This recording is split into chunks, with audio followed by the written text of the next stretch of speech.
HarperCollins Poche présente Triptyque, écrit par Karine Slaughter, lu par Laetitia Aldini. Pour Kate et Kate.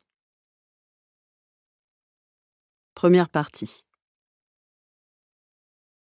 Decatur, City Observer, 17 juin 1985. Meurtre d'une adolescente de Decatur. Hier matin, les parents de Marie-Alice Finet, 15 ans, ont retrouvé leur fille morte à leur domicile d'Adam Street.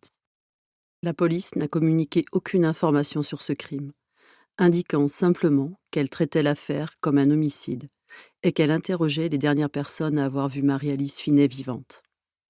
Paul Finet, son père, procureur de district adjoint du comté de DeKalb, a déclaré dans un communiqué diffusé hier soir sa conviction que la police livrerait l'assassin de sa fille à la justice.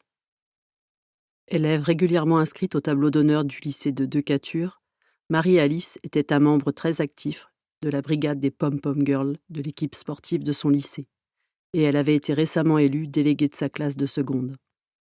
Des sources proches de l'enquête ont confirmé que le corps avait été mutilé. Chapitre 1. 5 février 2006. L'inspecteur Michael Ormwood roulait sur DeKalb Avenue, direction le Grady Home, en suivant le match de football à la radio. Plus il se rapprochait de ces cités, plus il sentait monter la pression. Et quand il prit à droite pour pénétrer dans ce que plus d'un flic considérait comme une zone de guerre, son corps en tremblait presque sous coup de la tension nerveuse. À mesure que l'Office du logement d'Atlanta se résorbait dans une lente autodissolution, les cités subventionnées comme le Grady se transformaient peu à peu en résurgence du passé. L'immobilier de centre-ville prenait trop de valeur. Les pots de vin potentiels étaient trop élevés. Au bout de cette avenue, c'était la banlieue chic de Decatur, avec ses restaurants à la mode et ses maisons à plusieurs millions de dollars.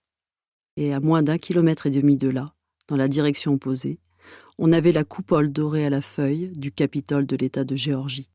Le Grady qui trônait entre les deux, c'était un peu le fruit de la politique du pire. Le vivant rappelle que cette capitale, qui se prétendait depuis si longtemps trop vivante pour céder à la haine raciale, était aussi trop occupée pour veiller sur les siens. Avec le match qui battait son plein, les rues étaient presque désertes.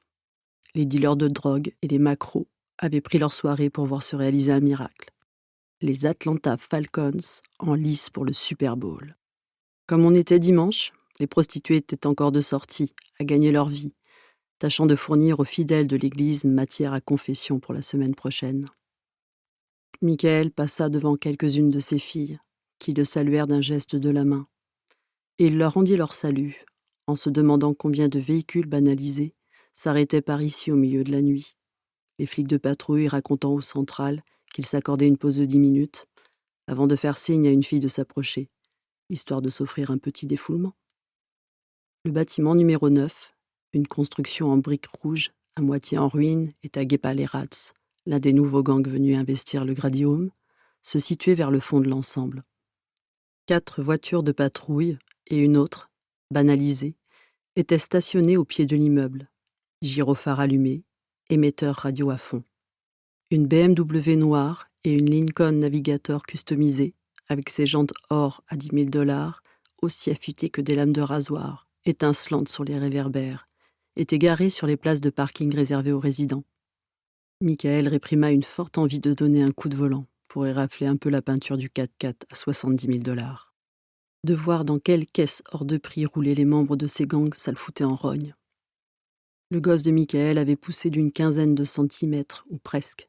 Tous ses jeans étaient trop courts, mais pour des vêtements neufs, il allait falloir patienter, le temps que tombe son prochain salaire. Et pendant que les impôts de papa aidaient ses voyous à payer leur loyer, Tim, lui, avait l'air d'attendre la marée haute avec ses vieux pantalons. Au lieu de descendre de sa voiture, Michael attendit. Il écouta encore quelques secondes du match, profitant d'un moment de paix, avant que le ciel ne lui tombe sur la tête. Il était dans la police depuis presque 15 ans maintenant, après être passé directement de l'armée aux forces de l'ordre, comprenant un peu trop tard qu'à part la coupe de cheveux, il n'y avait pas grande différence entre les deux. Dès qu'il serait sorti de son véhicule, il le savait, tout se mettrait en branle, comme une pendule remontée trop à bloc. Les nuits sans sommeil, les pistes qui n'en finissaient pas, sans jamais déboucher nulle part, les chefs qui le marquaient à la culotte. Nous espérons que vous avez apprécié cet aperçu. Pour continuer à écouter ce livre audio sur Google Play Livres, utilisez le lien dans la description de la vidéo.